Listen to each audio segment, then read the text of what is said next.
So the 1962 film, when Andy Muir and Peggy, who lived in Washington, D.C., heard that I was going to get to see Bob after he had been sometime in seclusion, and I stopped by to see them because they're such lovely, wonderful people. And as I was leaving their front door of the apartment, Andy says to me, Don, I don't see your camera. You're taking a camera, of course. And I said, no, Andy, I just don't even know how to take a picture at all. And he said, what? You're going to get to see Bob after all this time we haven't seen him, and you're not going to bring back pictures of him?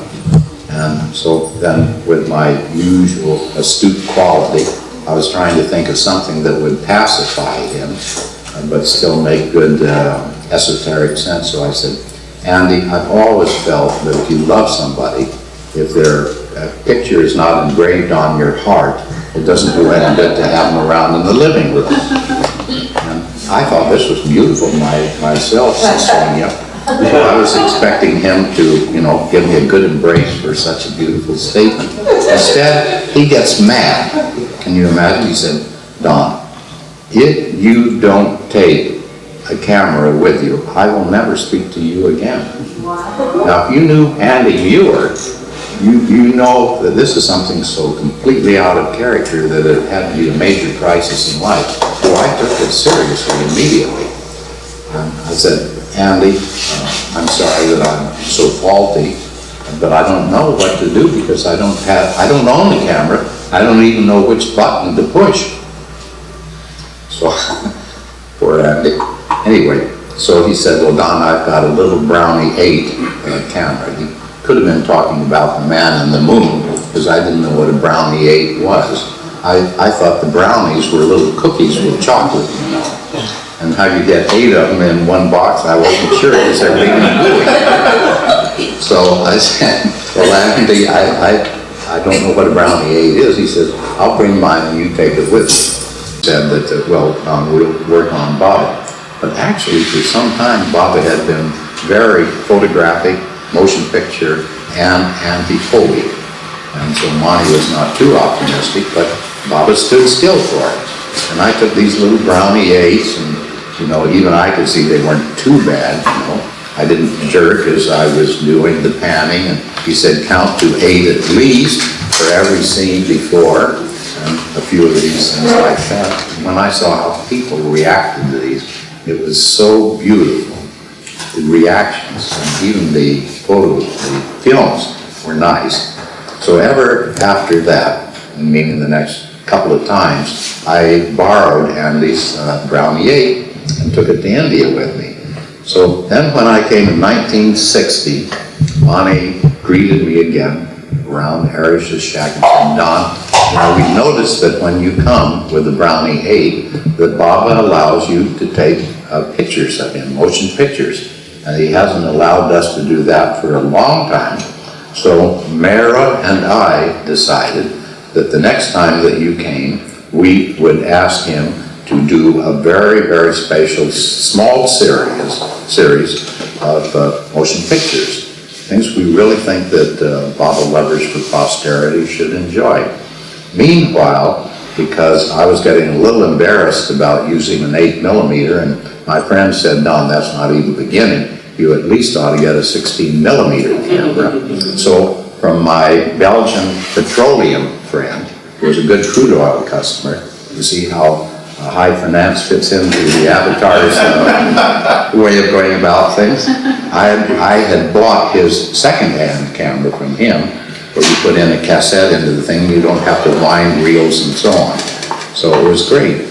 So I had that this time when Monty was telling me about all of these things that Baba has agreed that he will sit still and let him be photographed. I said, well, Monty, I've got this, and she thought it was just wonderful that I was almost properly equipped. So she tells me all of the things that she and Monty and Mara have decided with Baba that he will do when I get there. So I think, well, this is great, and I'm glad I've got some good equipment, and he'll go on. And then almost as soon as Monty left and Baba came into Mondeley Hall, and Erich and I were waiting for him there. Baba starts telling me that he understands that Meher and Monty have described to me what he has agreed with them. Then Baba sits down for a good hour and a half, and he tells me, in addition to what they're going to have filmed, this is what Baba wants me to film. And he maps out, and he gets Duncan in, and Duncan is a great expert on travelogue. And so the two of them work for quite a bit of time, and they map out what Baba then wants Don to take with his camera. And so as they're mapping all of this out, I'm thinking, well, this is a wonderful itinerary that they're sending me on, and these are all places I've never had a chance to see. So I'm thinking they're doing all this planning for Don to see what Baba thinks I ought to know about India. And it wasn't until about 8-10 years after that, when I'm talking with Erich about these various different things, when Erich says, Don, do you realize Baba did not do this planning in order to have you see beautiful sights in India? He has mapped out over 2-3 series of times different parts of India, which he has visited repeatedly, especially on the must tours. And these are places where Baba has often spent overnight or gone back to deliberately, repeatedly. So when you saw the photos at the very end of the film that you saw today of that magnificent white marble Dilwara temple, Erich told me that on the steps to that, Baba repeatedly, coming back from a must tour, would go up Mount Abu to the Dilwara temple and roll up in a blanket and sleep on the steps of this marble temple. So you see, it wasn't quite the Stevens travelogue that I had thought that it was supposed to be. So this was true in that one was 62. This was true in 1960 when Monty first explained to me. Then in 1962, 60 had worked out so well, and Baba was happy with what I had done, or what he wanted done. And in 62, Monty quickly comes around and said, Don, you cannot believe it. For the first time since Baba was in his 30s, he has agreed to take up his drum and play it again. And this is a triumph. This is something that all of his devotees will treasure forever. And so it sounds great. I'd heard something about Baba having a nice voice and playing a drum. And so here they are, and we're going to get Baba, and I say, well, that's absolutely wonderful. Days pass, and we're getting on to the time when the final day that I'm to be staying there, Monty says, then's when we're going to have the drum scene. So the day before, I thought, well, now we better find out which part of Meher's garden he's going to sit in. Because, as you may possibly know, for many years, there was no electricity at Meher's. There was no broken down electric generator over in where they sort of have a porch, and often the Mondeleys sit out and have their lunch. And I'd slept there one night, incidentally. Almost slept because Baidu snored so loud. I couldn't sleep much at the time, but anyway, I'd been there. But I knew that that was completely inoperative, and you know, they had always had candles and gas lamps and things like that to light the place. And that's not especially adapted to motion pictures. So I knew, naturally, that where we had to get Baba playing his drums was somewhere in the garden. Not in brilliant sunlight, but maybe somewhere in Meher's garden. So I asked Monty about, well, where are we going to sit in Meher's garden? He says, oh, no, Don. No, Baba's not going to sit in the garden. He's going to sit in the living room. Well, have you ever sat in the living room, Glenn? In Meher's garden? No. No. Well, if you had...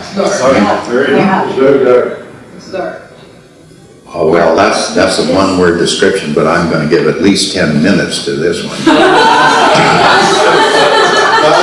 But He looks alarmed already. What's that? in the process of embracing your hair got a little mussed up, but Is my hair messed up? that's not great. Okay, thank you. I don't for the camera. Charlie, is that better? Okay, perfect, sure, perfect.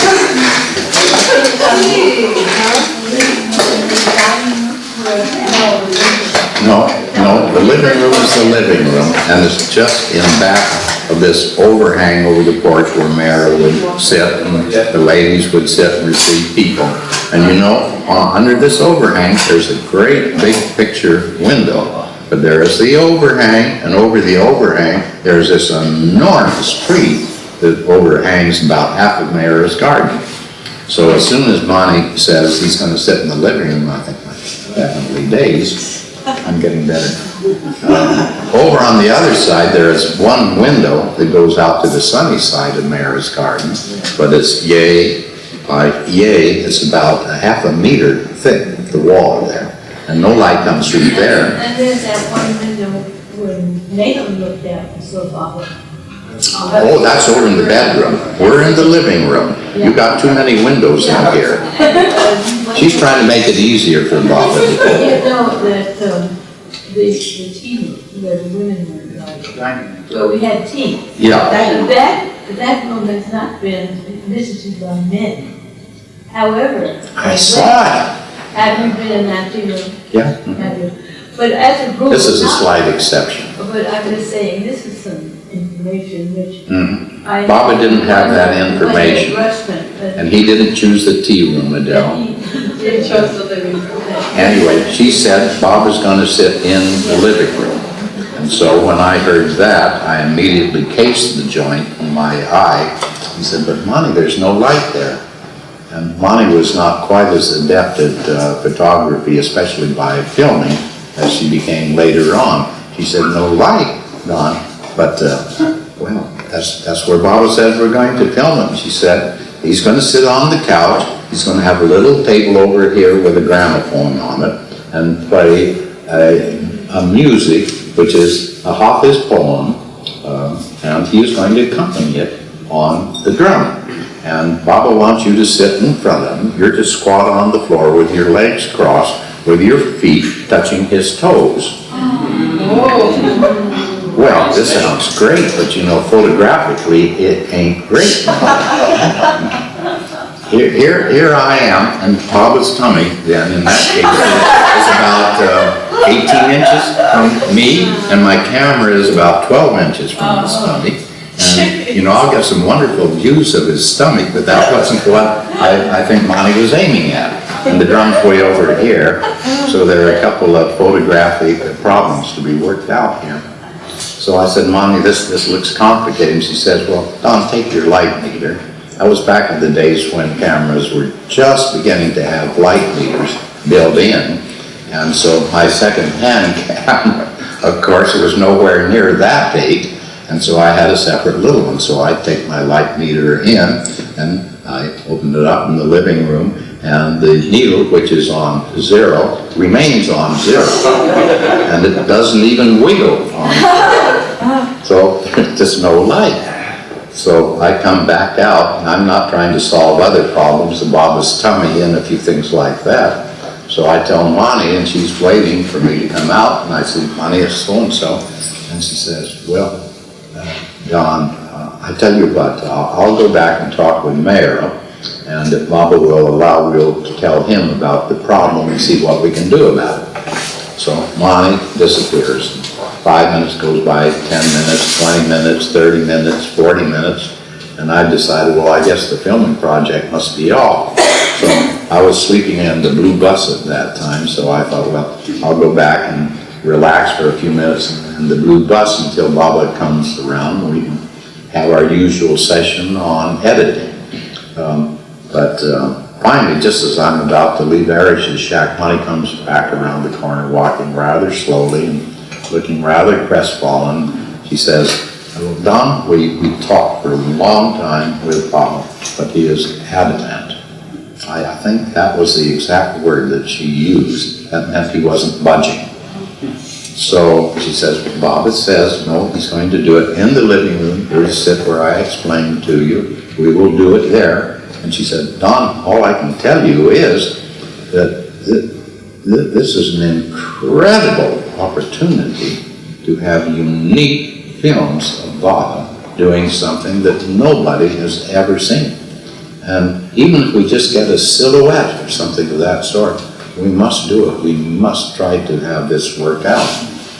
So then I say, well, all right, Monty, if you say just put the films in, I'll do that, but I'm not optimistic that we'll even get a silhouette. So then I go back to the blue bus and I take a look at, this is the end of my stay, you see. And so I had brought from, where was I, maybe London at that point, a stack of films. And about 2/3 of my films had been daylight films, and about 1/3 had been films to use in artificial light. And so the artificial films, you know, you've got to have quite a good bit of artificial light, but I thought maybe in Bombay or Delhi or something there might be an evening Baba performance which would have Qawwali singers and drums and things of that sort, and I would use these. But what had I done? I had used up all of the daylight films already here with Baba and these lovely scenes that Mani and Mera had been planning, and I had only artificial light films left. And of course, obviously, I had forgotten the blue filter that I had bought from my petroleum friend, which was needed to correct the artificial light to daylight, if there had been any daylight. But since there was no daylight, maybe there was nothing to correct, but I didn't have the correction, even if I had any light. Did you follow all that? Yeah. All right, so you know where I was at that point. I was doubly sick at heart at that particular point. So I tell Mani about this, and you know, she's already been through the war, so she didn't register any distress at all. And I said, Don, all I can say again is, just go in, sit where Baba wants you to sit, put the film in your cassettes, and just keep putting them in, and let's just hope and pray that some way we will get something out of this. So the great morning dawns the next morning, and Nadja has fed me a lovely herb omelet, and that didn't boost my morale at all. It boosted my stomach, but I wasn't registering what my stomach was doing. So it was what my heart was doing, which was sunk. So they finally say, well, Baba's going in now, and so Don, you can come in and sit where Baba wants you to sit in front of him. There is Baba sitting on the couch. I have never in my life seen Baba more radiant, more avatar, more godlike and ethereal in all my life. And so my stomach, you know, at that point descended completely to my shoelaces. And I thought, what? Baba lovers for all eternity, you're going to miss now. And here we are, really failing on this. It just made me so heartsick. So I was trying to smile at Baba, and Baba was pointing where I was to sit, and crouched down now, and my feet are crossed and touching his feet in front. And I've got my camera up here, and I haven't even bothered to take out the light meter, obviously. And so I'm ready. Baba motions over to Arish to start the record playing. And here comes lovely Indian music, and I presume Hafizz's poem coming through. And here is Baba. He takes up his drum and he puts it over his knees. He puts off over here and he starts tapping. And it is so beautiful, absolutely incredulous. And I'm looking at all of this, and it was so beautiful that I forgot how sad I was. And eventually, Baba motions to Arish, and Arish turns off the gramophone, and Baba begins gesturing, explaining what Hafizz's poem is about. And from that, incidentally, Mani said, this is some of the finest hope I'm anticipating. Later on, I'll tell you what Mani said about that particular scene. So then Baba picks up his drum again, and he taps away, and he is incredibly beautiful, it looks to me. And so this goes on for a little while, and finally it is done. And Baba does this. He doesn't even ask for a comment from me. He leaves, I leave, Mani's out waiting, saying, Don, how did it go?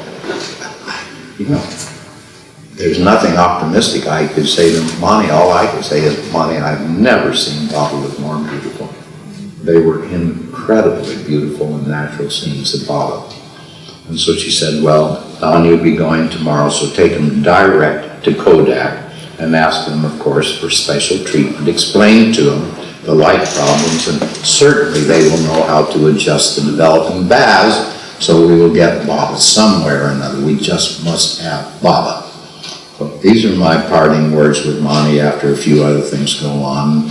Then finally, a little later in the afternoon, she comes back and says, Don, you wouldn't believe it, but Baba, we were so sad about what we told Baba was inevitably missed, that Baba finally, very reluctantly said, all right, to satisfy you on the Mehera, and maybe Don, I will take my drum out on into the garden, onto the bench, and I will play it with the mandali, and we'll get a few scenes out there. So you've seen that. Yeah. And you know, when I saw those scenes compared to Baba sitting in the living room, I was heartsick all over again. And when Baba says to Francis Brabazon, Francis, sing a song so I can accompany you. And Francis, the only thing he could think of was a Tennessee hillbilly tune, which just sounded terrible. Baba listens to 2 or 3, not verses, but bars of that, and he just sort of looks a little bit amazed about all of this. And so eventually, even while Francis is only a quarter of the way through, he gets very disinterested, starts talking about this new book that Francis has just published, We the People Sing, which was printed on the first paper to come from Mayor G's new paper plant in Pune. I hope you got all of that part from the film. I think it's registered in what you saw and heard. So we got to the end of that, and when I make the comparison of that with what I had seen in the morning, I felt worser and worser and worser. I don't know if this is correct. No. It's all right. We won't have an English class right now. So here we are, you know, worser and worser and worser. And so finally he gets done, and then Irene Coneybear hears about all of this, and that Don has agreed to take 200 copies of Francis's We the People Sing back on the plane. So she decides that she can put a lot of beautiful ceramic pictorial tile into my bags too. That makes a great hit with me, of course. So it takes the rest of the afternoon to get Irene Coneybear diplomatically sidetracked from this project after Bob has loaded me up and made me pay in advance for the books that I'm taking for Francis. It was a wild afternoon. Life is not always just gorgeous with the avatar. So, and then Joseph comes along with his camera and sees Bob in the living room and so on. So the next morning, off I go with Mayor G to Bombay, and we go directly to Codec. And when we go directly to Codec, I'm getting all this straight, people.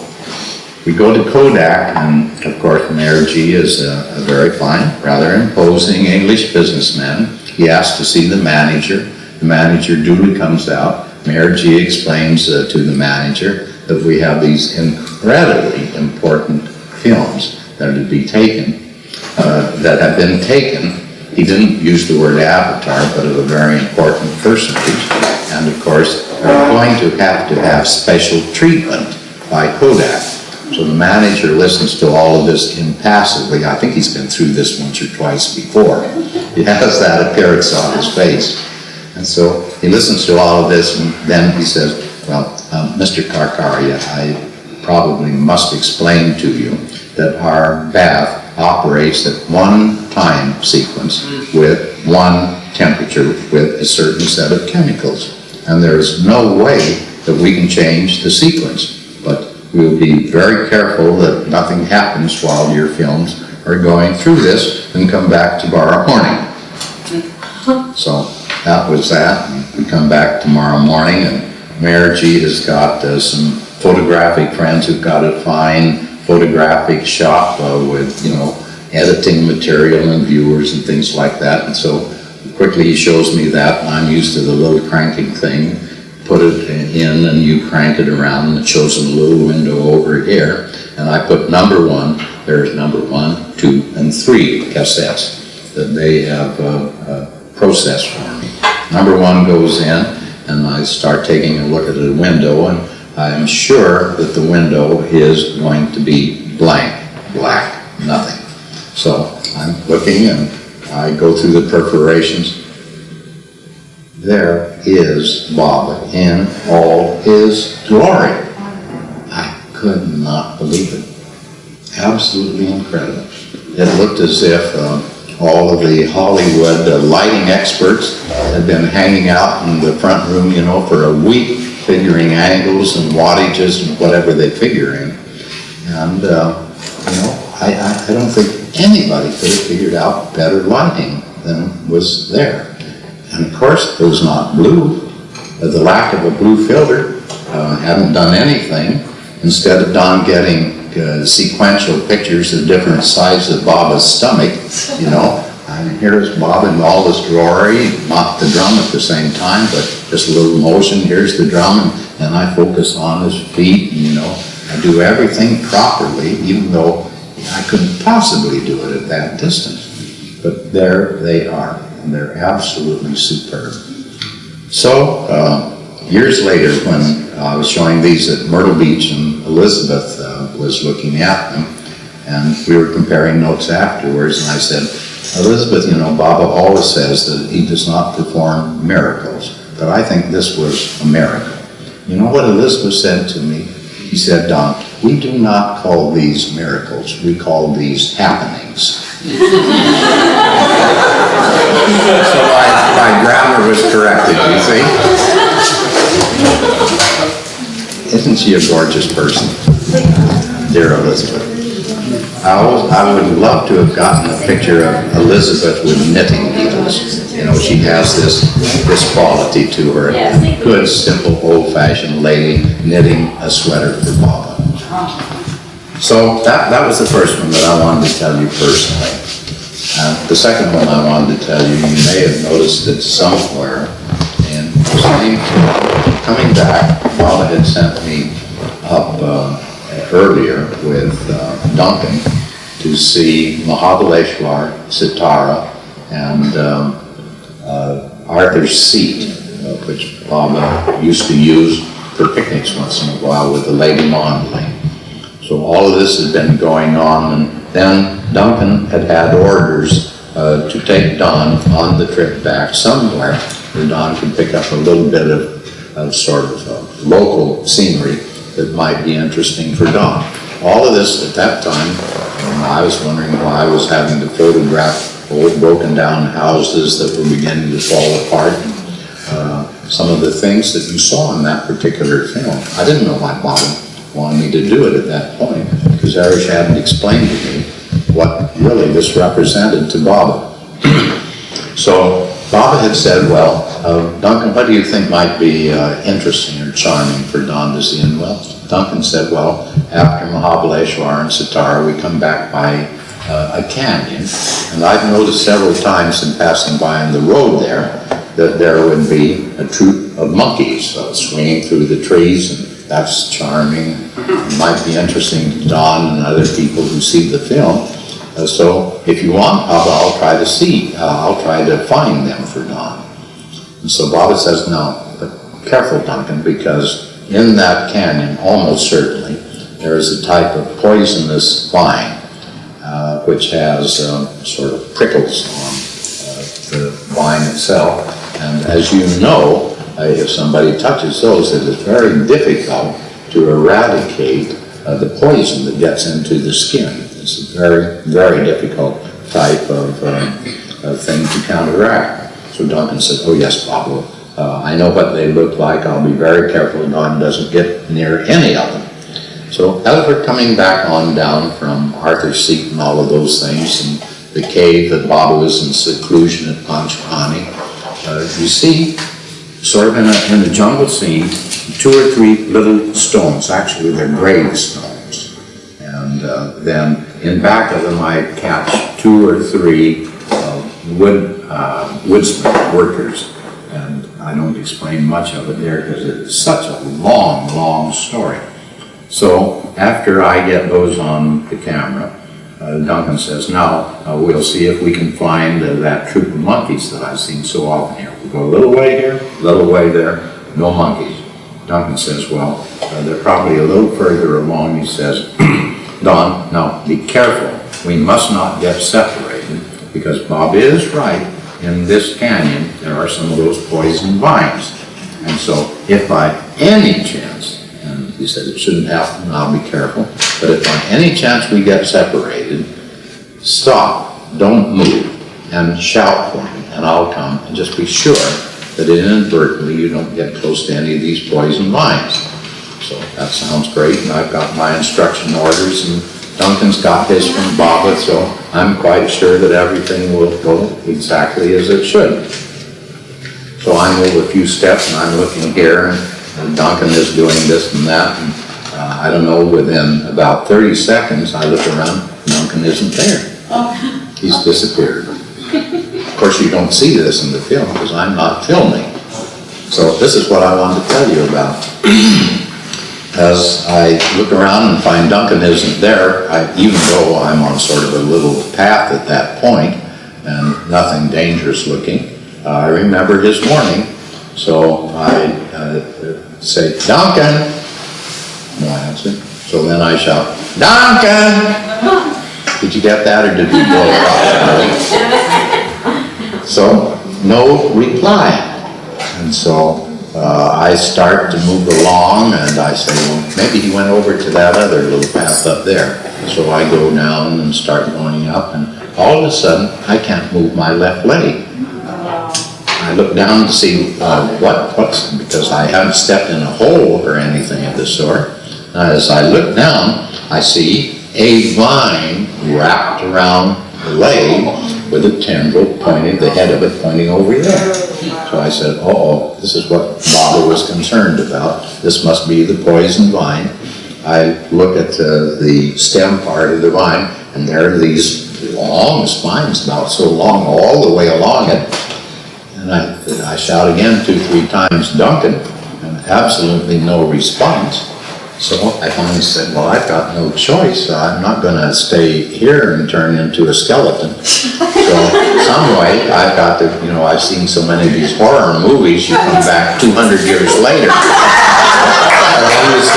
All you see is a skeleton that has been. That's the thing I'm not going to put up with. So I say, there's no choice. So I take these 2 fingers, put it on the head, and I move it a little bit there, pick it up, and I unwrap it, and finally, I'm free of it. And I say, well, that was pretty good, but I can see what Baba was talking about. So I move up, and I move around a little bit, and I shout, Duncan. All of a sudden, Duncan comes running, and he said, where'd you disappear to, Don? Isn't this polite? I'm in the same local area. I'm not the one who's disappeared. But I don't argue with Duncan. He's a lovable guy. So I say, well, Duncan, I'm sorry that we got separated. That's known as choosing your words carefully. It's diplomacy. We were talking about it earlier today. And so Duncan said, well, I'm just so sorry. Did anything happen to you at any point that I should know about? And I said, well, I think actually I know the vine that you and Baba were talking about. And he looks a little startled and a little nonplussed at this point. And he said, well, what did go on? And I explained to him exactly, step by step, what went on. He said, oh yes, that's the vine, Don. And how did you touch it? And I demonstrated. He said, well, your ends of your 2 fingers is not much. We're not far from Meherbabad. And as soon as we get there, I'll wash your fingers with disinfectant, and it should be all right. So here we are, getting back in the middle of the afternoon. And of course, Baba knows that we're approaching, and as soon as we get apart, Duncan disappears here, and I go over towards Mandalay Hall, and Harris greets me, and Baba comes out of the other house and sits me down. Actually, it was a rather warm day, so we sit under the trees at that particular point, nice and cool. And I'm sitting cross-legged, and Baba's over there and asking me, did you see Sitar, did you see Arthur's seat, etc., etc. I'm describing all of this to him, And as I'm describing it to him and he's making his comments, I see Baba all of a sudden looking at me and said, "Don, what are you doing?" And I look down and I'm doing this unconsciously. And I look down at my hand that Duncan had washed with disinfectant. I admitted that, but he had already done it before he disappeared. As I'm doing this, I look at my hand. I've got red bumps all over the hand and halfway up the arm. So Baba looks at this and he said, "What's that on your arm?" You know, I don't have to go into how Baba would have made the master cross-examiner of all judicial procedures. So within 2 minutes, he's gotten the story out of me of exactly what has gone on. So as soon as he gets to the end of untwisting the vine and Duncan appearing, you know, he gestures and I could see the shout, "Get Duncan!" You're still in business? So Duncan in just about 20 seconds comes running and said, "Baba, what's the matter? You wanted me?" And Baba said, "What did you do with Don?" And Duncan said, "Nothing, Baba. We had a wonderful trip." And he said, "Look at his hand." And so Duncan looks and Duncan is a little bit horrified at this and he says, "Well, I guess probably that little touch that he gave to the poison vine must have spread." And Baba says, "What do we do about it?" And so Duncan says, "Well, I put on so-and-so and we'll put a bit more on." Eric says, "No, I think I got some powder that's better for that than that." So Eric goes and he comes in and he's got a great big can of some sort of pulverized talcum with whatnot in it. And he plasters it all over my arm and that feels fairly good. The interview with Baba ends and I go to bed and I wake up the next morning and I look and I see I've got the same sort of blisters here, I've got the same sort of blisters there and there. And I think, oh boy, when Baba sees this, there is going to be one hell of an uproar. So I'm sitting down and trying to be calm about all of this and trying not unconsciously to scratch away. And Baba's talking about this and that and the other thing, and unconsciously I'm doing this, you know, and Baba sees this and so and so and so. He said, "Don, let me see your arms and legs," and I show it to him. Baba did not say, "Get Duncan," this time. What Baba simply did was look at me compassionately. He continues on with explaining something to me, and I think, well, we got out of that crisis fast, and I don't know why. Over here on the little table is Baba's table with 3 or 4 nicely clean pressed linen handkerchiefs piled up, especially in the hot season, the very hot season. He would have those there, and once in a while he'd reach over and take one of them and mop his brow a little bit and place it back down. And if there were any lovely ladies around there, such as my lovely hostess, he would promptly motion to the lovely lady to come. He would give the lady a linen handkerchief. And I've been watching this go on over the course of the years, and I must just say my old envy bug would say, "I wish I'd get one of those handkerchiefs one day," but I never did. They always went to the charming, beautiful ladies. Baba's got an eye out for beauty, you see. So there we were, and I see Baba over here mopping his brow, and instead of putting the handkerchief down on the table, he does this to me. So I wonder, well, what's he going to do? Have a close-up now of those blisters, and then we get Duncan and have it out?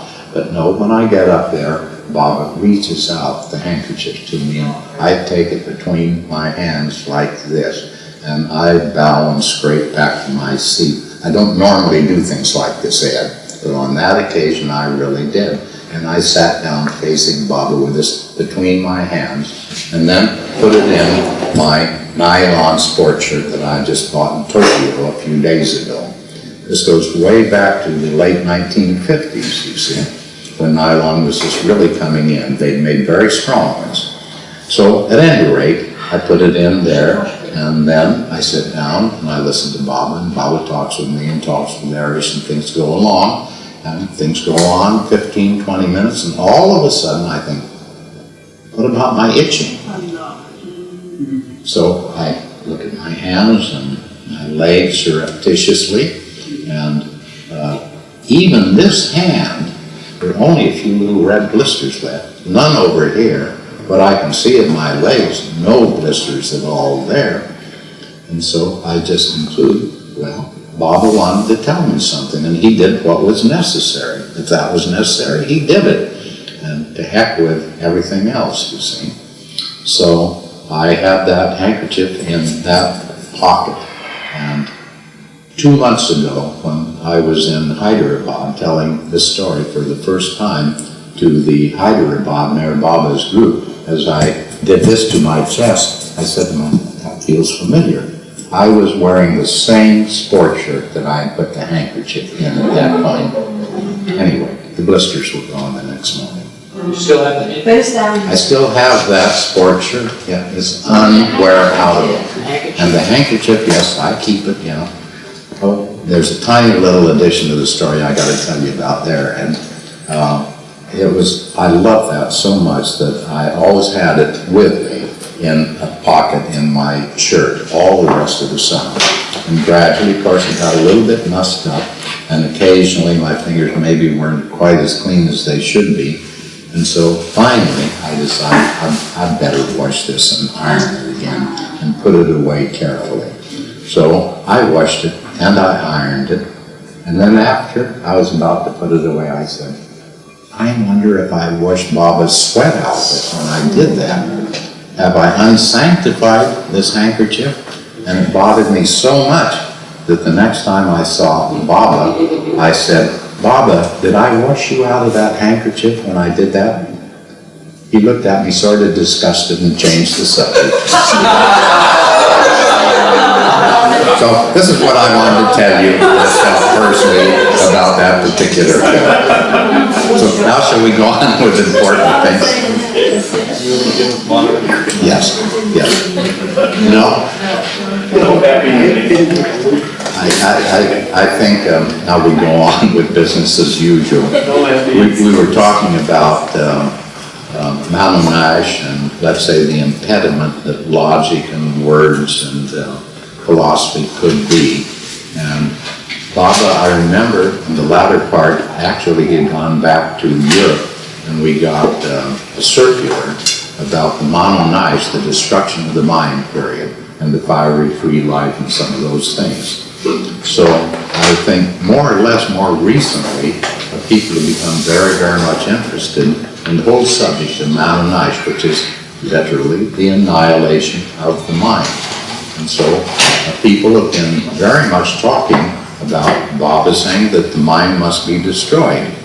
But then I thought, well, there's something a bit fishy, something that's a little bit off here. So I went back to Lord Mayor, which quotes original circulars that Baba sent out, and I saw for the first time in 40 years, again, what Baba said about the Manonage period, the destruction of the mind. You know, this whole business that you got to get rid of all of these mental obstructions that are in the way of development, which everybody interprets as being intellectual, philosophical, reasoned things. But listen to what Baba himself said at that time, what Manonage is. Listen carefully. from Lord Mayor. This means that when the mind, with its satellites, desires, cravings, longings, is... Listen to those 3 words. Does that sound anything about logic? Rationalizations? Formulae? Read the 3 words again that Baba says. Desires, cravings, longings. So this means that when the mind with its satellites, desires, cravings, longings, is completely consumed by the fire of divine love, then the infinite, indestructible, indivisible, eternal self is manifested. This is Manonage, the annihilation of the false, limited, miserable, ignorant, destructible I, to be replaced by the real I, the eternal possessor of infinite knowledge, love, power, peace, bliss, and glory in its unchangeable existence.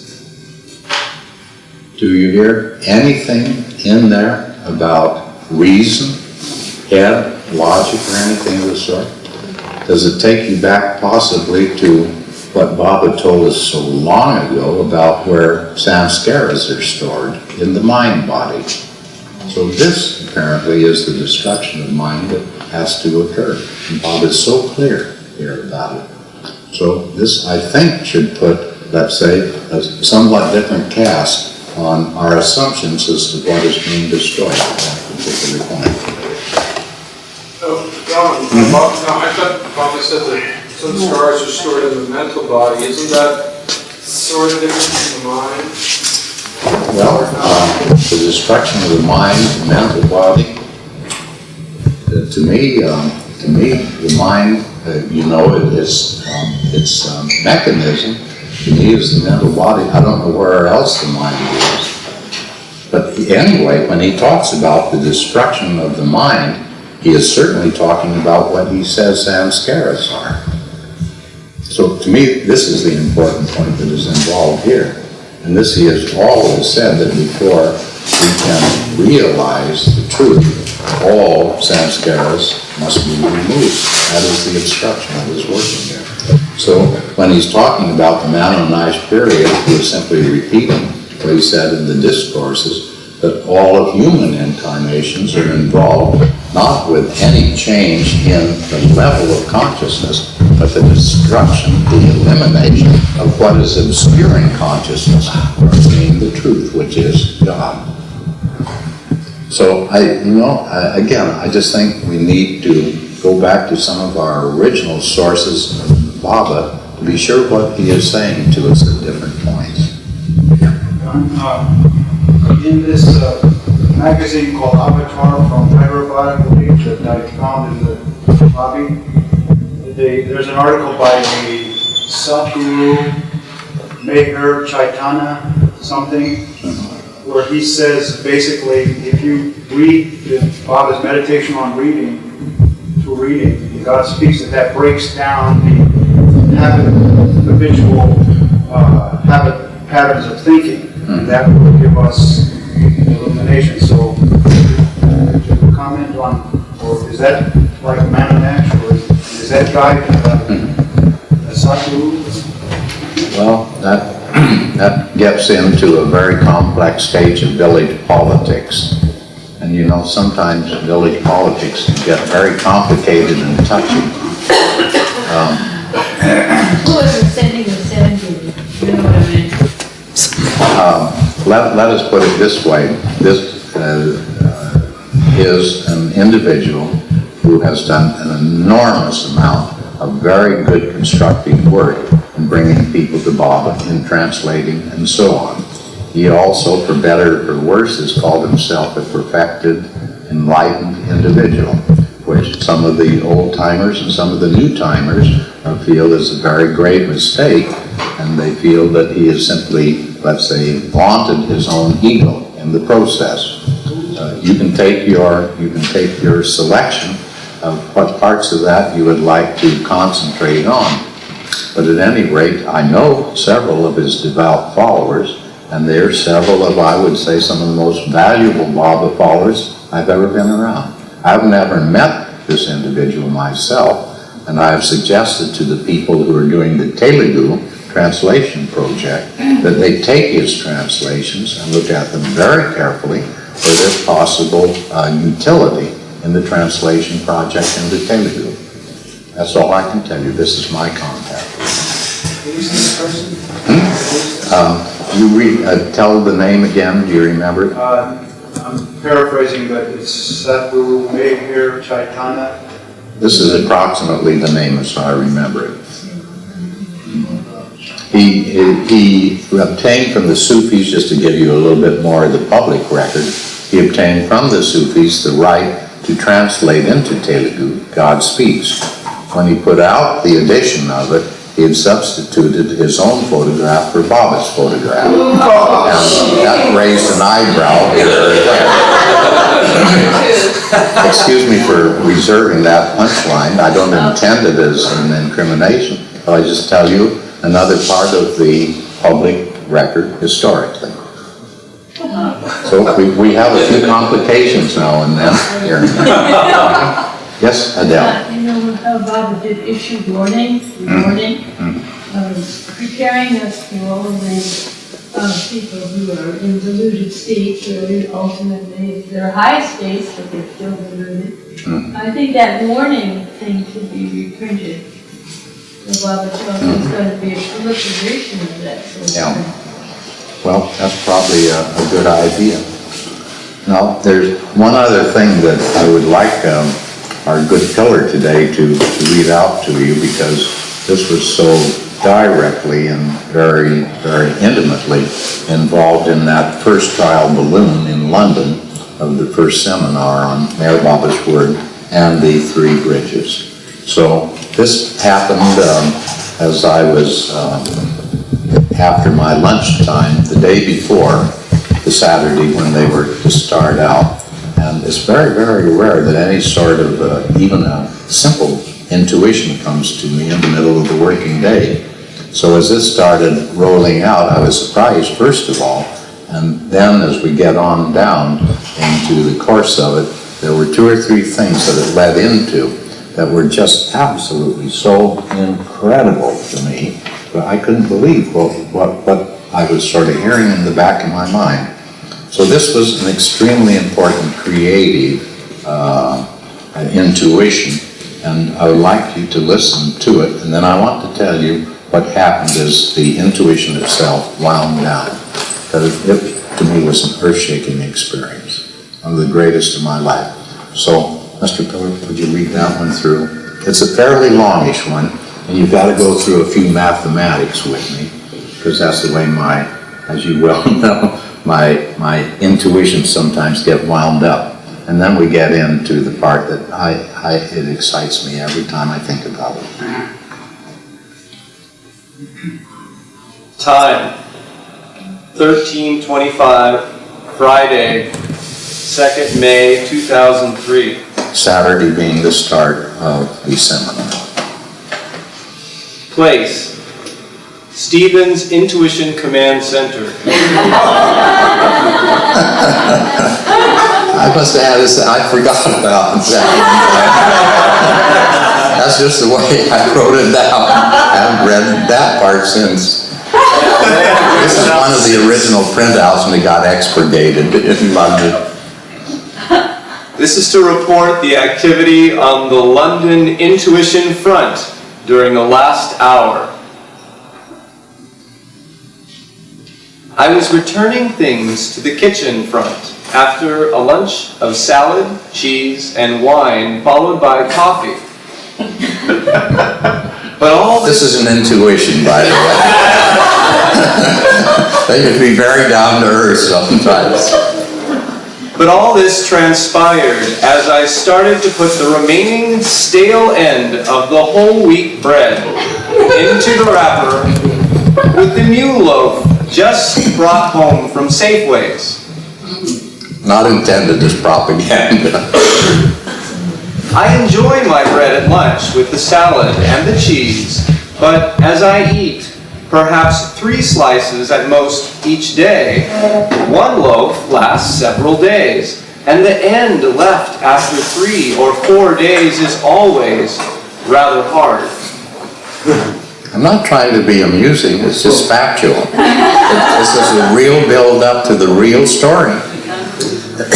As I put the old piece into the wrapper containing the newly bought loaf, I told myself, as a practical matter, as seems to be my nature, Lawrence says I am the most frugal person he has ever encountered. But he says it with great love and no animosity. So, as I was giving Lawrence's opinion its due and left the domain of practicality across my mind, that the absorption of moisture by the stale end of the loaf from the newly bought loaf was due to random motion of molecules of air, including vapor. The trick here was that the stale loaf emitted fewer particles of water vapor than did the new loaf, and so absorbed moisture during the intervening hours. So, Very practical, no? so Good it, way to freshen up your old bread. I do it all the time. Yeah, you're right in there, Ed.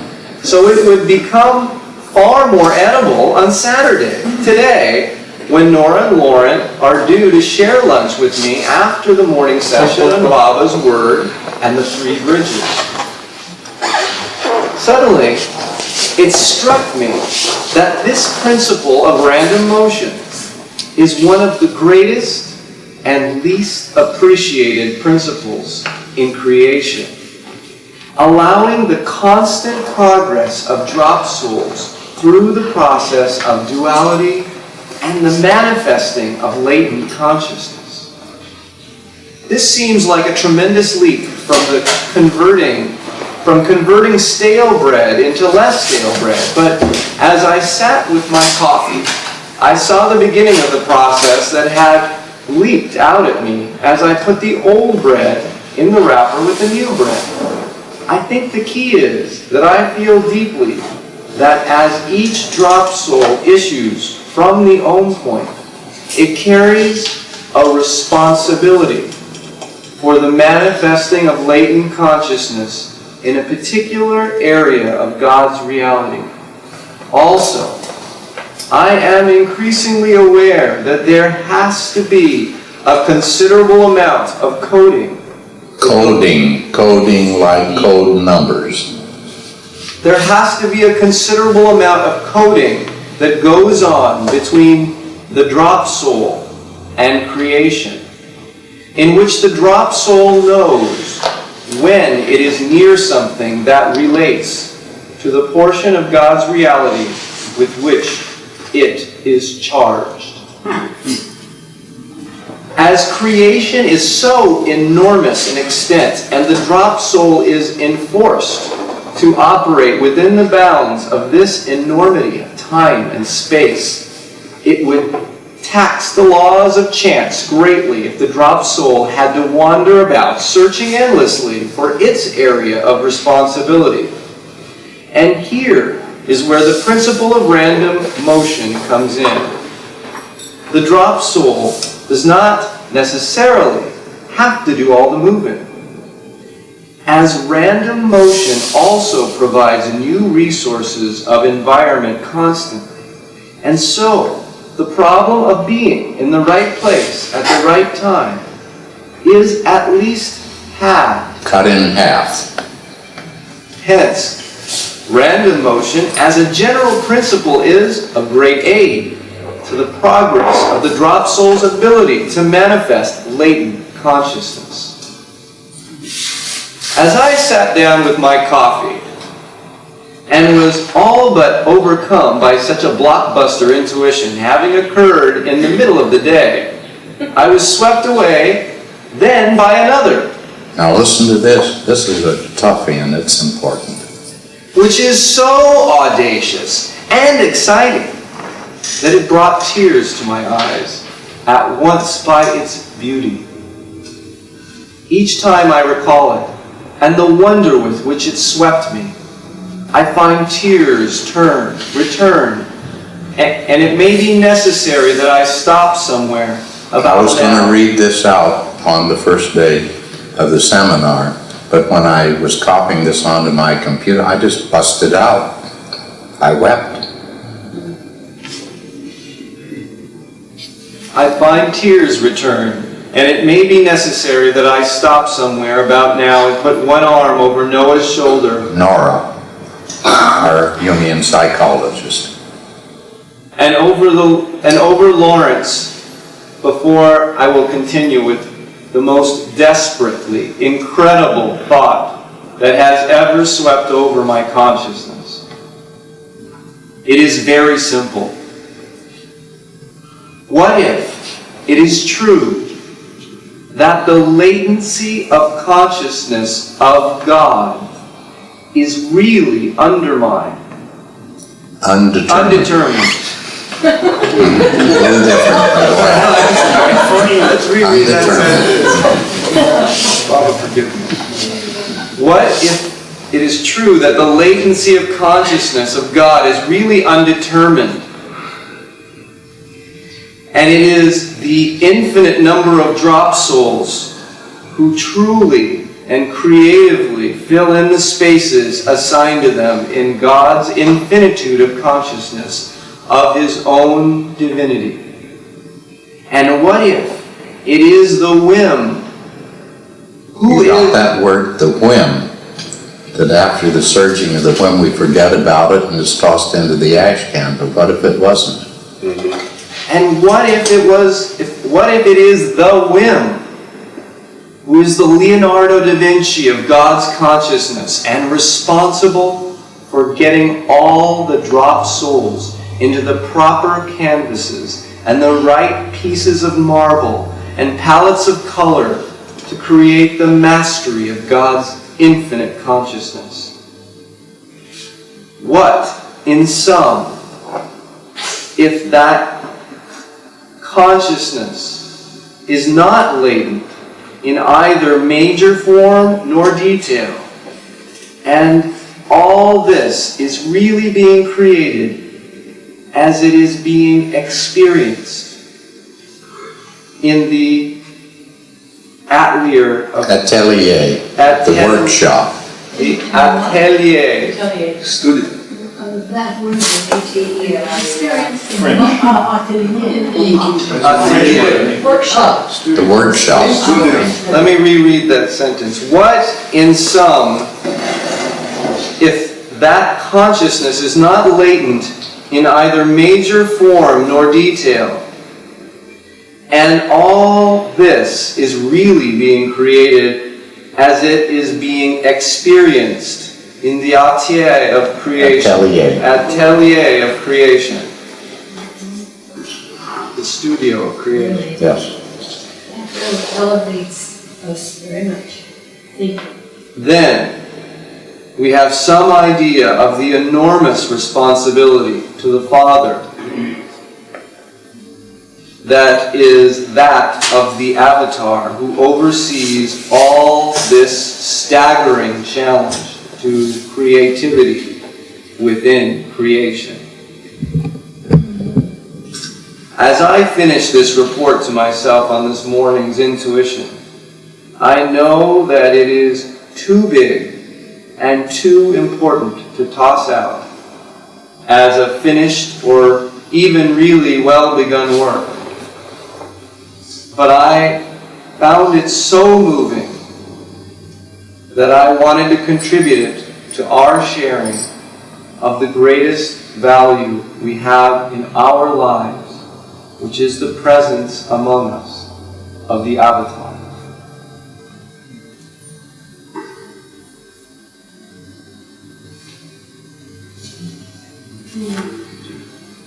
Now I will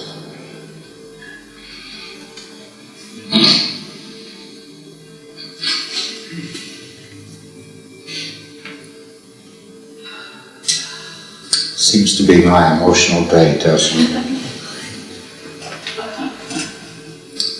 So I will try to tell you what happened as I finished that last note. It was as if Baba were standing at my side, as if he were opening a door. And for the first time in my life, I had the sense as if he were opening the door to the reality of God. And what swept over me was the extraordinary sense of God's tenderness